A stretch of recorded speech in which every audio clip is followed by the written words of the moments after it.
already 2025 and we are here and we want to kind of just talk about how we've been using AI in the previous year, what we think the trends are. We want to influence or to influence you in 2025. So, Mina, how have you been using AI, ChatGPT? Well, you know what? Actually, what I'll say is what I've seen people use and do with AI and listening to what they've been doing and getting comfortable with it. And what I've seen over the last 2 years is and heard, it's going to take over your brain. It's not going to let you be smart.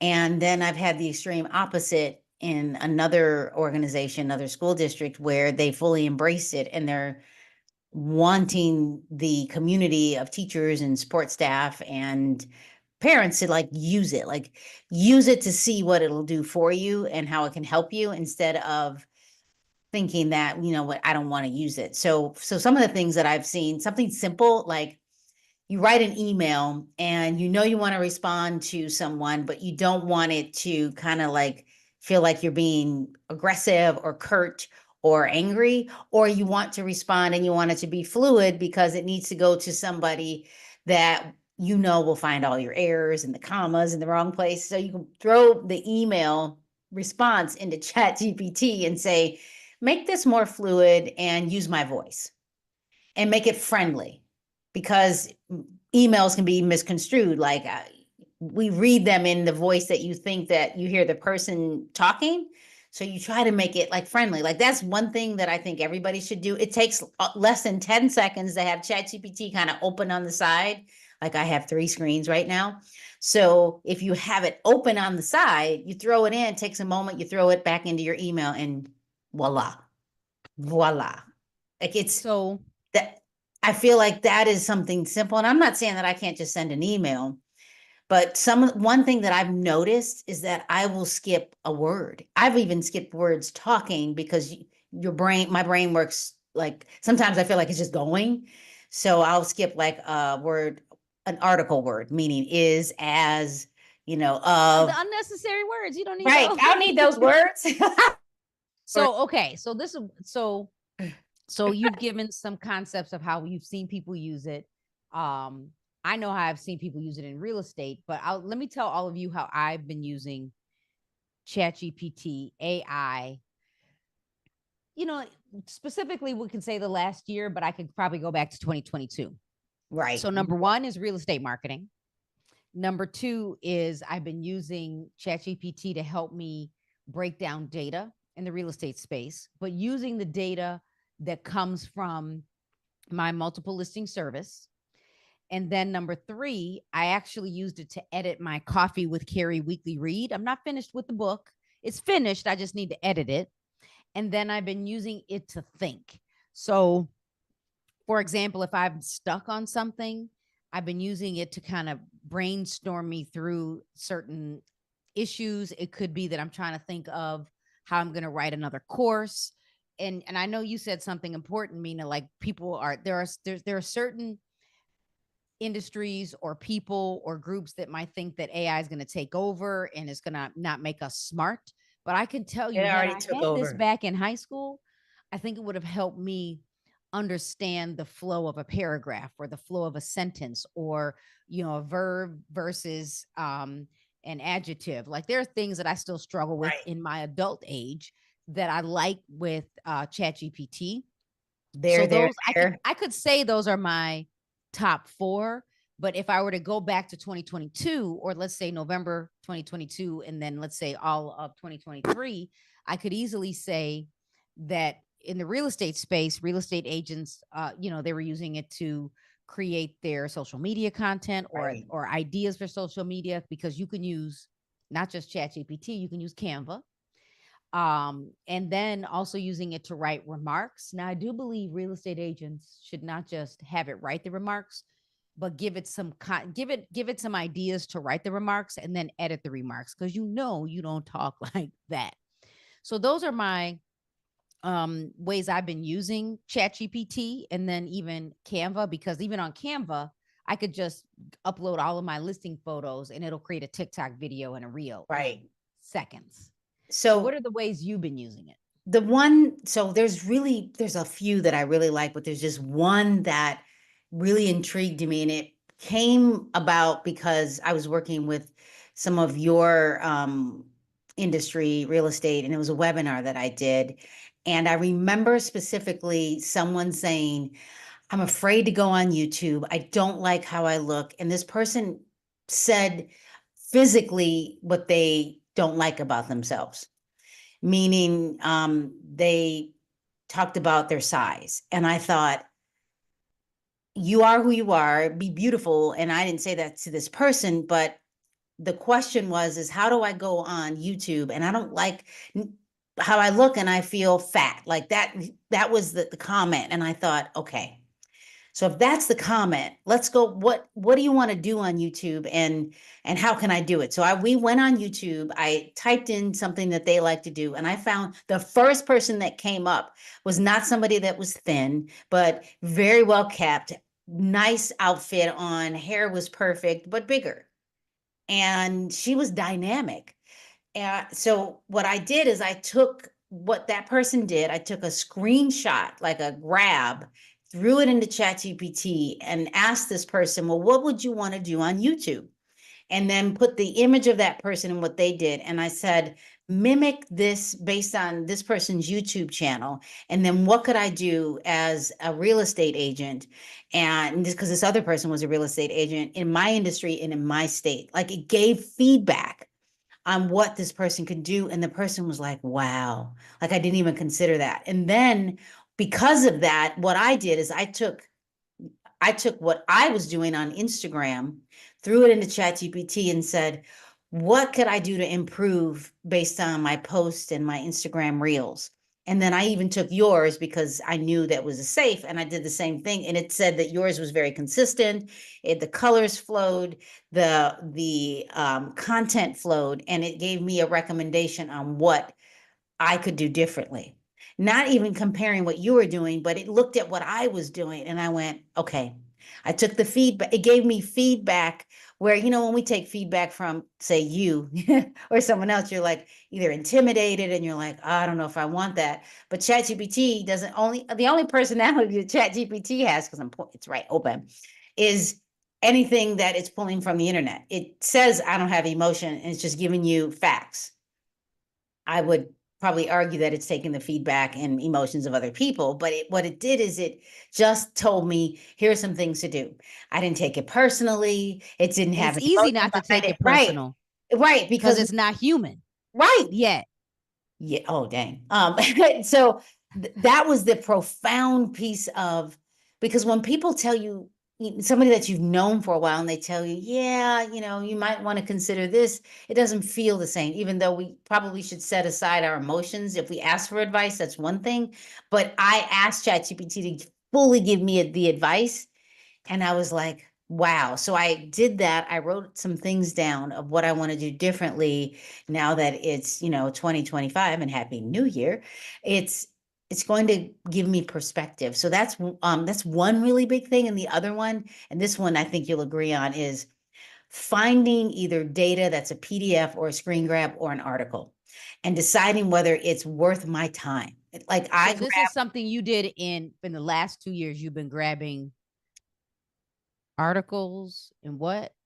Well, now that you can put a screenshot or a picture or an article, you can upload it with the paperclip, just like you can when in an email and everything else, or you can grab the document. And I mean, I have grabbed articles that are 100 pages long, 30 pages long, and saying, give me the premise of this. How does this impact education? And based on whatever I'm doing, is this worth my time reading?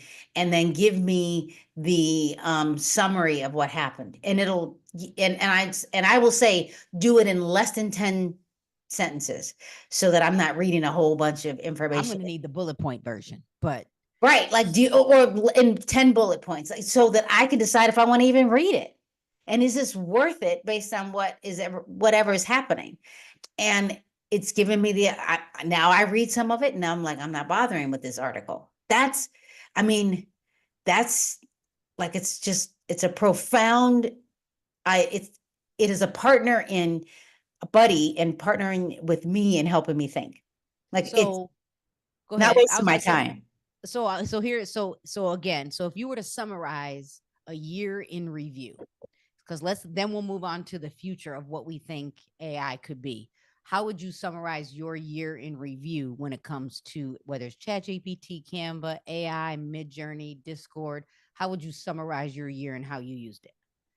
I would say the biggest takeaway is that it's made me more efficient. It has stopped me from procrastinating. It has edited some blogs for me. It has, I've even created specific blogs, and at the bottom, I say this was based on 2 articles. This is a blog that minimized what the article said, and it was fully written by ChatGPT. It's allowed me to have a voice, and knowing that I can provide that, let's say on LinkedIn, most of them I'm writing, but it edits. It is a great editor. It's given me more time back. It's organized a day for me. It's organized my YouTube videos. It has given me my next 3 months of videos and given me a playlist. Like these are 5 things. It's a playlist. I can do it. I mean, there's so many things that it's done, but the specific thing that it really has done is organized me and given me more time. It is a partner, it is an AI buddy, it is very available, and it is a thought partner that has stopped me from procrastinating. Because you can be all kinds of procrastinators. And the one that most of us do is I can be a busy procrastinator and do all these things and get stuck in the busyness, and I'm like, oh, I'm just going to do this instead. I'm doing a lot of work, but I'm procrastinating moving forward. So that's a big takeaway. So the future of AI. Happy New Year. The future of AI. Now, before we even, talk about what ChatGPT thinks the future of AI is going to be, I'll give you my future and what I think it's going to be, and then you give us your version, Mina. So, and this is for me. I could talk about what I think all of y'all should do, but this is for me. Number one, I wanted to help me imagine the possibilities in the world of real estate. I wanted to help me um, think think faster, figure out ways to create more inventory, figure out ways to help the real estate agents in my office or the real estate agents in my membership actually do the business of real estate because inventory is so low. So getting creative and not worrying about getting other people to try to help me, but using AI to do that. Number two, I need to use it daily. Now I feel like I was using it often, almost every single day, but there are times when because I was teaching a lot in the month of December and then I was burnt out, but I want to make sure that I'm using it every single day, even if it's just to skim an article or maybe it's to learn something new.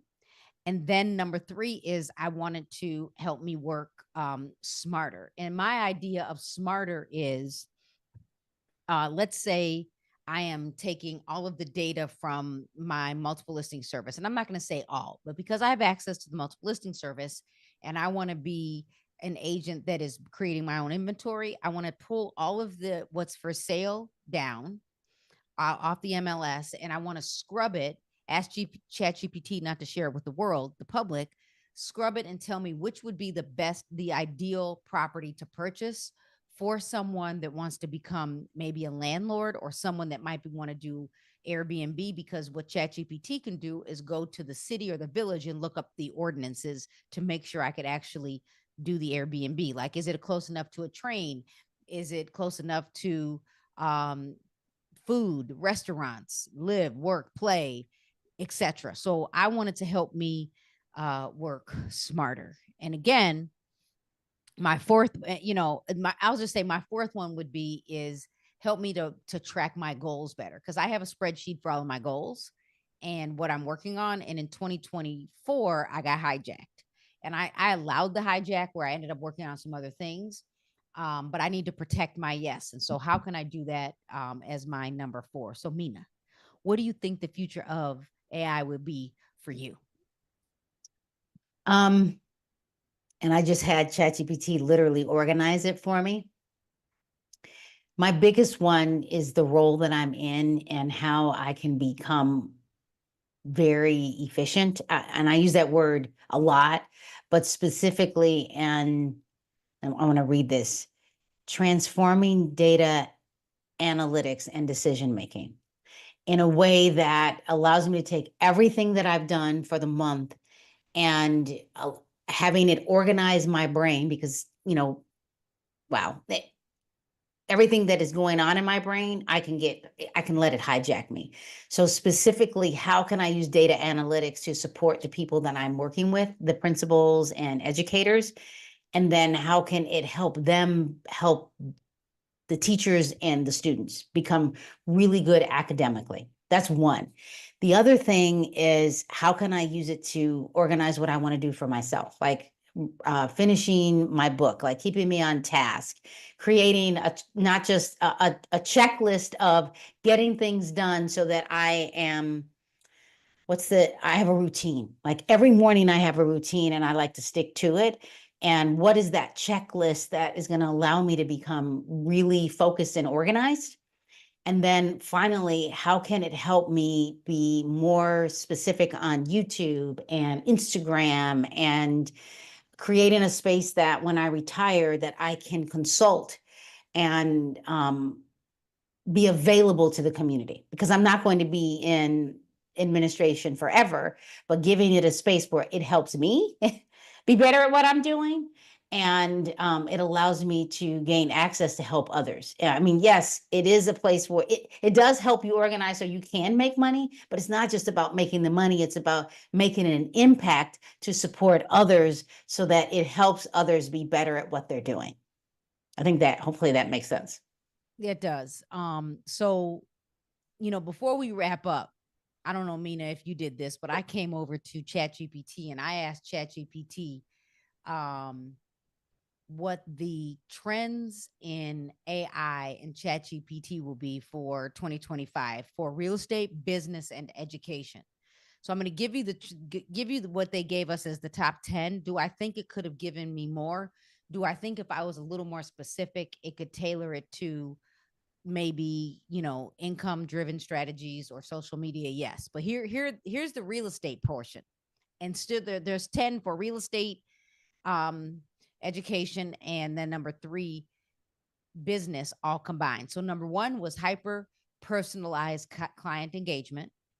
That was trend number 1. And I don't know if this is in any specific order. Number 2, AI powered property listings, which to me is kind of cool because I have the new Meta glasses. I'm just waiting for the prescription, and I could see the tie-in when it comes to using AI. And we really do need to talk about the imaginable, Mina, of face recognition one day.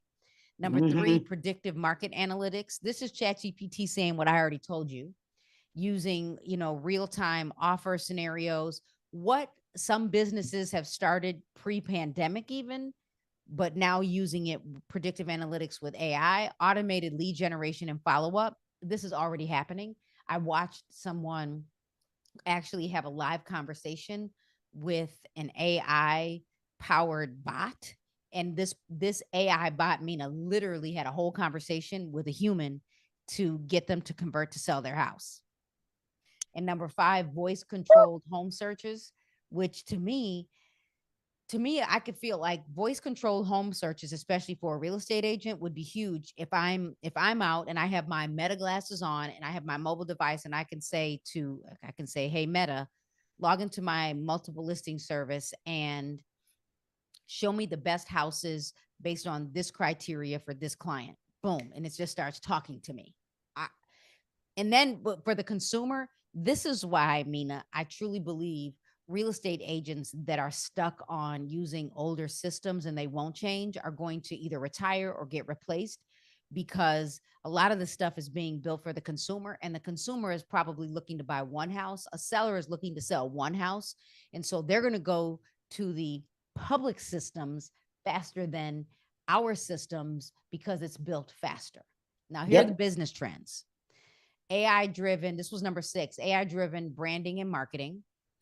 Number 7 is streamline team collaboration. So if I'm on a team, whether it's real estate, whether it's a coffee shop, whether it's a hair salon, whether it's me as an instructor, you as an instructor, or speaking nationally, streamline collaboration. Number 8, customer service chat bots, which I kind of referenced, because I can say when it comes to customer service chat bots, it's already been there, but I could see the chat bots getting more specific and understanding who they're talking to based on everything that's online on the internet of things, the data lakes, right? Because we say everything on social media. Some of you Right. probably need a social media break because we just put it all out there. Yeah. But I can say there are some businesses that if they're going to use this, they need to invest in better tools, because I was dealing with a company trying to get them to talk to me, and the bot couldn't answer my questions. It wasn't updated. The one cool thing about the customer service part, though, is the multilingual. So if I'm dealing with someone in, let's say, Cabo San Lucas, and that bot can switch languages. And then in education, it said AI enhanced personalized learning, AI tutors like ChatGPT. You're already doing this. And then number 10, AI powered administrative support. I could see the AI powered administrative support. Educators will benefit from tools that automate grading, report generation, and curriculum updates, freeing them to focus on the teaching. But I just lost my train of thought. Oh, and my number 11, one of my trends is for those of us that truly want to be literate, multi, we speak multiple languages, that we could use AI every single day. Now, Mina, what did yours come up with?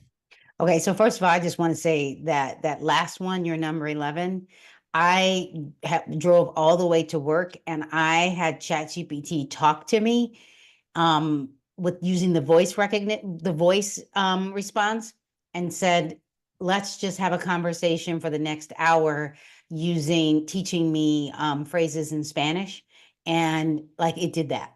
And it just would go back and forth. And I thought, it's getting smarter. It's getting, so that's exactly what it's doing. So now I'll tell you from an education perspective. And I actually put into ChatGPT, what are the trends in AI, generative AI, because it's generating it. And based on everything you've learned about me over the last 2 years. And what it said was strategic data utilization, because I use data all the time. And in other words, that's my number one was grabbing public data. Now, because student data is not public, that's harder, but public data to inform what teachers are doing and how principals can provide professional learning for their teachers and students, like grabbing that data to inform, like, this is what's happening, what are the trends, and what do we need to do differently to help our students academically. The number 2 one, which I really like, is the personalized learning. We can do personalized learning on our own. Like a lot of us will go on Google and, I want to learn about something, and you'll get all these articles. What ChatGPT does for you is you can say, I really want to learn about whatever concept it is. Find me 3 articles that are the latest articles in this, and give me a study guide to do whatever. That's personalized. Like for me, but it can do that for students. Like there are students that are, 2, 3 years old that can't type, and you have a chat bot that does personalized learning for them. Of course, I would hope that it's being monitored, because students will ask crazy things. But what's great about ChatGPT is that it initially doesn't want to go down a negative route. It will say, I won't do that for you because that could be harmful, which is nice. But you do want to monitor it, because, anybody can do what we call jailbreak. Number 3 is AI-driven leadership development. How can it help? And this is any industry. You want to go into leadership to support others. Like, how can you lead where people are able to do what they need to do without you micromanaging them, and they can take the initiative to do what they need to do on their own? Like, what does that really look like? And then number 4, integration of demographics and psychographics, meaning how can you use the public data and and the demographics to inform whether it's in real estate or business or in education to help you find the trends that are going to help what your community needs and not what the neighboring community needs. Because all school districts or schools are different. We might think they're the same, but demographics are different. You have different cultures, you have different beliefs, and you need to, as a leader, be able to look at those demographics to inform what you're doing. And then number 5, efficiency in administrative tasks, email, writing, editing. Please help me, read this, make it more fluid, use my voice, that kind of stuff. Number 6, ethical AI integration and privacy. What are the ethical implications of what we're doing with AI? Because AI can think for us, but how are we going to use it so it's thinking with us? And how are we going to make sure that we're really adhering to privacy? Because what happens in education or even in real estate or business is, oh my gosh, I'm going to grab all this data from my company and throw it in AI. But it says open AI, so it's open to the public. So you have to be really aware, cognizant of what you're putting in there and teaching people how to use it ethically and making sure that you're considering privacy. Number 7, bridging educational and business applications. We have talked about the crossroads of real estate and education. And if we don't educate children and teachers on how generative AI is happening in the world, I think just teachers, real estate professionals, business everything, owners, managing brokers, we need to bridge we're the gap. not first. Right. Well, think about it. Education is always 10 years behind. We might have all the pretty gadgets, but if you ask a business professional today how they're using generative AI, are we teaching children how to use it? Are we teaching teachers how to teach children how to use it? And are the universities using it? Because the people that are programming the generative AI are the people that may not look like you and I. So the voices behind the generative AI and the programming need to be more diverse, so that when you do put stuff into ChatGPT, you get a diverse output. Because if I put in, it's true, if you put into Midjourney or Copilot or ChatGPT, give me the perfect image of a real estate agent, I always get a male that doesn't look like me. So that's something that is huge. And then number 8, generative AI for content creation. There's no reason why you can't help it. It should help you create content so that it's really quick and fast, and everything that you've done. You take everything that you've done, you throw an image in there, things you've done in Canva, throw it in there and say, I need 5 things that I can talk about on YouTube, and just give me the titles, and then you run with it. Things like that. So, go ahead. Go ahead, you finish. I was going to say number 9, empowering educators through professional development. And I don't mean just teachers in K-12 or higher ed. I mean in real estate, in business. We're all educators because we're teaching somebody something. And then number 10, AI for equity and access.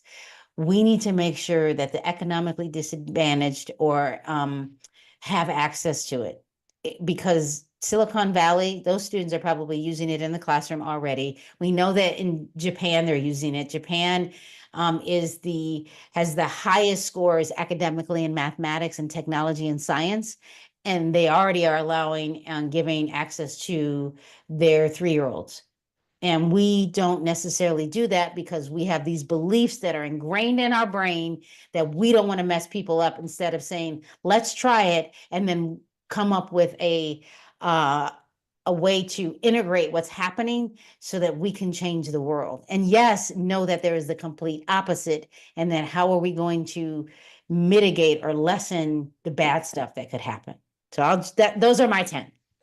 So give us your takeaways for the future of AI in the coming year, and then we'll keep coming back and sharing insightful information, not just about ChatGPT, but Canva, Google, Gemini, Copilot, Midjourney, everything that we're learning on a day-to-day basis. And what are your takeaways? My takeaway is that we need to integrate it in what we're doing. And I think that if businesses and education systems aren't integrating and allowing it to influence and learn with it, people are going to be left behind, and companies are going to create their obsolescence, and meaning they're going to become obsolete, like Sears and Montgomery Ward and the companies that could not embrace the future. Blockbuster. If you keep saying, oh, this too shall pass, it will pass, and you're going to be passed along with it. And I'm just going to say to everyone, just my reminder is use it every single day and learn so you can educate those around you. So thanks for watching. Make sure you join us over on YouTube and on Instagram and TikTok. Yeah. And thank you for joining us in the new year in 2025.